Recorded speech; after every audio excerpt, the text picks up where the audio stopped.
Okay, good guys, no? Nasa biyahe kami ngayon guys. Pupunta kami ng Paranaque, no? Mayroon tayong gagawin na Sharp automatic washing machine. So yung Sharp guys, ang problema daw ay no power, no? Ito yung mga Sharp na ESGN series, yung mga non-inverter guys. No, so ang problema kasi nito talaga ng mga Sharp na to is yung kanyang board, no? So ito guys, nandito na nga tayo sa unit. So wala siyang power.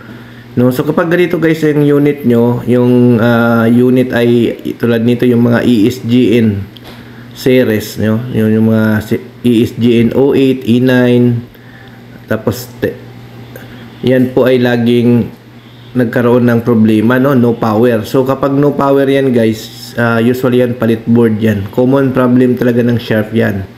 Yung mga ESGN series na Sharp automatic washing machine. So ito guys, ang ginawa namin dito, pinalitan namin to ng board, no? Hindi po mare-repair yung board niyan, no? Kasi ang na-check namin to last time, no power. Sinubukan namin i-repair yung board. Ang naging problema niyan yung IC, yung switching IC, no? Doon siya nasisira. Kaya hindi na namin siya na-repair.